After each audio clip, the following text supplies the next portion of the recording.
बात करने के लिए लॉगिन करें www.astrotak.com। जब हम यात्रा करते हैं तो यात्रा हमारे लिए सुखद रहे, यात्रा हमारे लिए अच्छी रहे, इसके लिए मुहूर्त विज्ञान में बाकायदा एक चैप्टर है जिसमें यात्रा के बारे में बताया गया कि किस दिन कहाँ यात्रा नहीं करेंगे, चंद्रवास कैसा रहेगा, शुक्रवास कैसा रहेगा। ये सब देख के मोटे तौर पे यात्रा की जाती है ताकि यात्रा में दिक्कत ना हो, किसी भी तरह की दुर्घटना से, अप्रिय घटना से हम बच सकें। अब जो हम दिशाशूल आपको बताते हैं, ये बताते हैं कि भाई उस दिशा में यात्रा मत करिएगा वरना आपको दिक्कत होगी। लेकिन साथ में ये भी बताते हैं कि अगर यात्रा करना आपके लिए ज़रूरी है, मजबूरी है, तो कौन सा उपाय पहले कर लें, उसके बाद यात्रा करें ताकि यात्रा में किसी तरह की दिक्कतें ना हो। साल में बहुत बार हमारे देश में, दुनिया में लोग उपवास रखते हैं, व्रत रखते हैं, एक परंपरा है। आध्यात्मिक दृष्टिकोण से भी और साइंटिफिक दृष्टिकोण से भी व्रतों में सर्वाधिक महत्वपूर्ण व्रत जो माना जाता है वो एकादशी का होता है।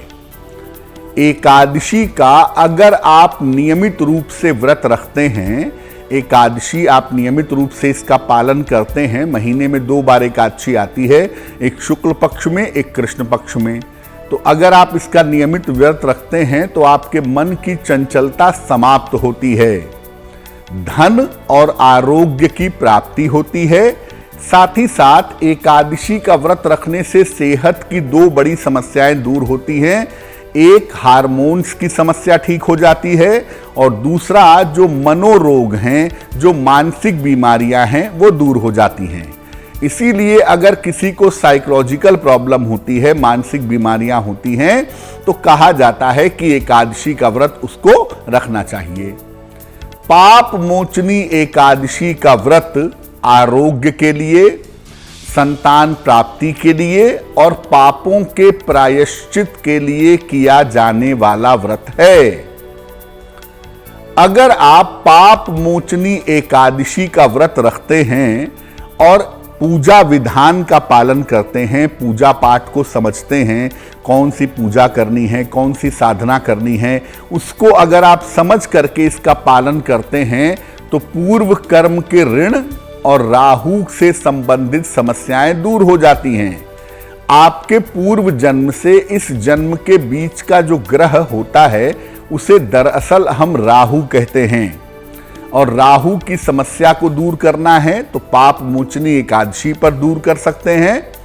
और अगर पापों का प्रायश्चित करना है, पूर्व कर्म के प्रभाव को कम करना है, तो भी पाप मोचनी एकादशी का व्रत रखेंगे।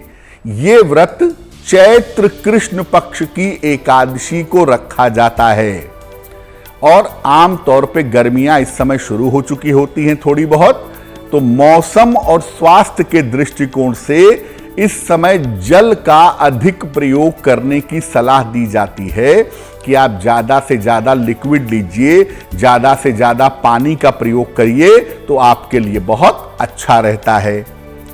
इस बार पाप मोचनी एकादशी का जो व्रत है, जो पर्व है, वो 28 मार्च को है, जिसका पालन हम सबको करना चाहिए। देखिए, एकादशी का जो व्रत होता है वो 2 प्रकार से रखा जाता है। एक रखा जाता है निर्जल व्रत, यानी जिसमें जल भी नहीं पिएंगे, फल खा करके और जल पी करके भी रख सकते हैं। 2 तरीके से रखते हैं। एक तो जिसमें जल फल कुछ भी नहीं खाएंगे, बिल्कुल पड़े रहेंगे शांति से, और एक व्रत होता है जिसमें फल भी खा सकते हैं और लिक्विड लेकर के जल भी व्रत रख सकते हैं, या केवल जल पी करके व्रत रख सकते हैं। सामान्यतः जो बिना जल का व्रत है, निर्जल व्रत है, वो उसी को रखना चाहिए जो पूरी तरह से स्वस्थ हो।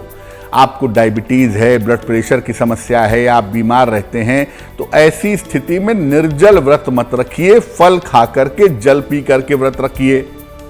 सामान्य लोगों को फल खा करके व्रत रखना चाहिए और अगर संभव हो तो केवल लिक्विड लीजिए, नींबू पानी पीजिए, दूध पीजिए, लिक्विड चीजों का उपवास रखिए।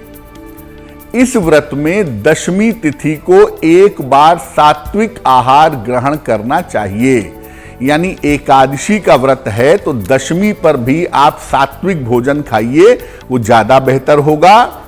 एकादशी को सुबह सुबह ही श्री हरि का, भगवान विष्णु का पूजन करना चाहिए। सुबह उठिए, स्नान करिए और भगवान विष्णु की पूजा करिए। अगर आप रात में जग करके भगवान विष्णु की उपासना करें, भगवान विष्णु की पूजा करें, तो आपके पापों का प्रायश्चित हो सकता है। एकादशी पर रात की जो पूजा है वो बहुत ज्यादा कीमती होती है, इसलिए रात के समय अगर जग करके आप भगवान विष्णु की पूजा करें तो विशेष फायदा होगा। और सामान्यतः मैं ये कहूंगा कि इस दिन केवल लिक्विड लेकर के व्रत रखिए तो अच्छा होगा आपके लिए। आप कुछ खाना चाहते हैं, भूख कंट्रोल नहीं हो रही है, तो जल और फल दोनों का सेवन करके आप इस एकादशी का पालन कर सकते हैं।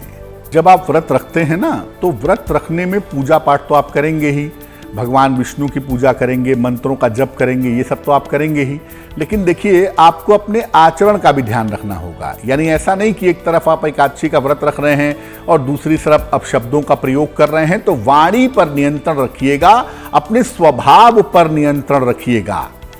आहार का मतलब केवल ये नहीं होता कि आप क्या खा रहे हैं, आहार का मतलब ये भी होता है कि क्या आप देख रहे हैं, क्या आप सुन रहे हैं। तो अपना आहार सात्विक रखिएगा, सुनने में, देखने में भी सावधानी रखिएगा, किसी अंट शंट चीज के संपर्क में मत आइएगा। अपने वाणी का बहुत ध्यान रखिएगा, क्रोध मत करिएगा, और जहां तक संभव हो झूठ भी मत बोलिएगा। इस आचरण को भी अपने पवित्र रखिएगा, और पवित्र आचरण के साथ एकादशी के नियमों का पालन करिएगा तो आपके लिए बहुत सुंदर होगा। यानी पवित्र आचरण के साथ, पवित्र नियमों के साथ आप एकादशी का पालन करेंगे तो इससे आपको लाभ जरूर होगा। देखिए, पाप मोचनी का मतलब होता है रिडम्पशन ऑफ सिंस, यानी जो पाप कर्म इकट्ठे हुए हैं। दुनिया में ऐसा कोई नहीं है जो कहे कि उससे पाप नहीं हुआ। पापों के नाश करने से, पापों को नष्ट करने से कहा गया पाप मोचनी। तो इसका मतलब यही है कि आप इस दिन पूजा करेंगे, साधना करेंगे, उपासना करेंगे तो आपके पापों का जो प्रभाव है वो कम होगा, और पूर्व जन्म के जो कर्म इस जन्म पर असर डाल रहे हैं उनका प्रभाव थोड़ा घट जाएगा। क्या उपाय करना चाहिए?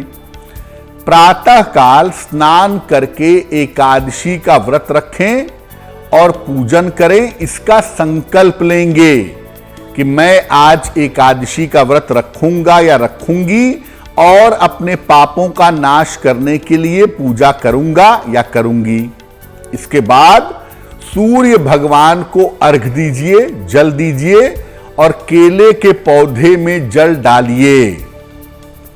भगवान विष्णु को पीले फूल अगर आप अर्पित करें तो आपके लिए बहुत शुभ रहेगा। इसके बाद श्रीमद् भगवत गीता के 11वें अध्याय का पाठ करिए। विश्वरूप दर्शन कहते हैं इस अध्याय को, और भगवत गीता का जो 11वां अध्याय है वो आपको ईश्वर के निकट ले जाता है, आपके पापों का नाश करता है। तो श्रीमद् भगवत गीता के 11वें अध्याय का पाठ जरूर करें। चाहें तो भगवान विष्णु के मंत्र का जप भी कर सकते हैं, जैसे ओम नमो भगवते वासुदेवाय, ओम नमो नारायणाय, ओम हरिये नमः। बहुत सारे मंत्र हैं, उनका आप जप कर सकते हैं। शाम के समय निर्धनों को अन्न का दान भी करना चाहिए। कहा यह जाता है कि जब आप व्रत रखते हैं, अनाज नहीं खाते हैं, तो जितना हिस्सा आपके अनाज का होता है उतना हिस्सा या उतना भोजन गरीबों को दान करना चाहिए। उससे उनका पेट भरता है और उनका आशीर्वाद आपको प्राप्त होता है। आपको पहले भी बताया था कि पूर्व जन्म के कर्मों का इस जन्म पर क्या प्रभाव है, ये आपकी कुंडली का राहु बता देता है। और अगर कुंडली में राहु की स्थिति बहुत अच्छी नहीं होती है तो इसका मतलब सीधा ये है कि पूर्व जन्म के कुछ ऐसे गड़बड़ कर्म हैं जो इस जन्म में आपके साथ जुड़े रहेंगे। अगर ऐसा है, राहु की वजह से परेशान है, राहु की समस्या का निवारण नहीं हो पा रहा है, तो क्या उपाय करेंगे?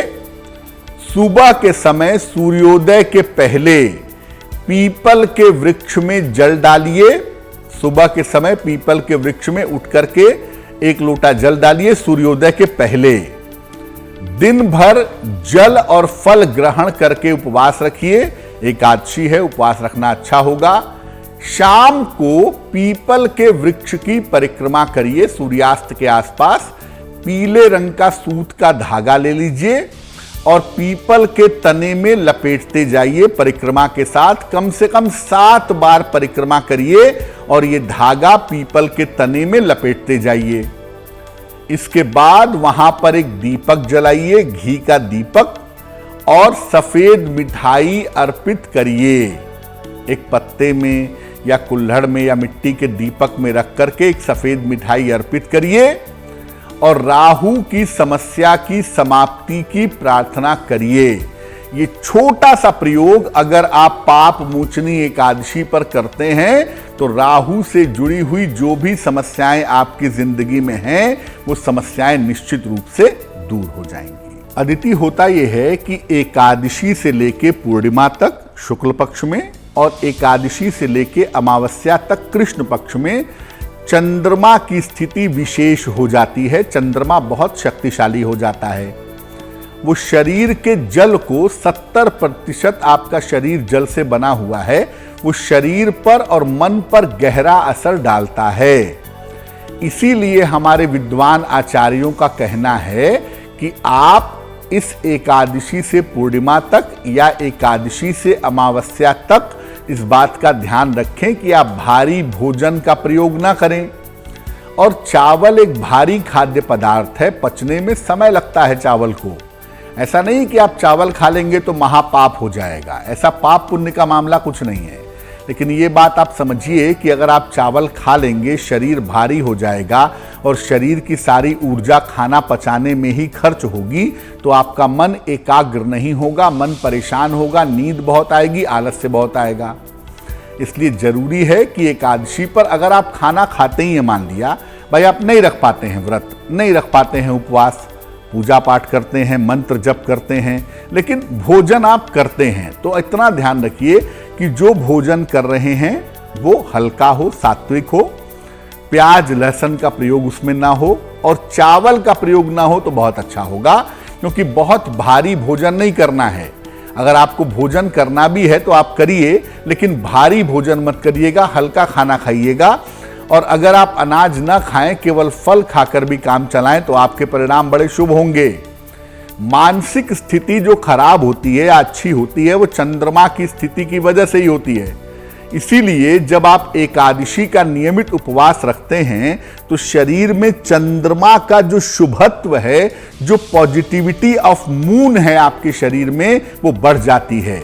और जब पॉजिटिविटी ऑफ मून आपके शरीर में बढ़ जाती है तो आपकी मानसिक स्थिति बेहद मजबूत हो जाती है और मजबूत मानसिक स्थिति की वजह से आप मानसिक समस्याओं से निकल पाते हैं। और अगर आपको वास्तव में एकादशी का फायदा उठाना है तो मैं यही कहूंगा कि या तो निर्जल व्रत रखिए या केवल लिक्विड लीजिए, नींबू पानी पीजिए, दूध पीजिए, चाय पीजिए, फलों का रस पीजिए, केवल लिक्विड पानी आप पीजिए, लिक्विड पानी वाली चीजों का इस्तेमाल करिए, आपके लिए बहुत अच्छा होगा।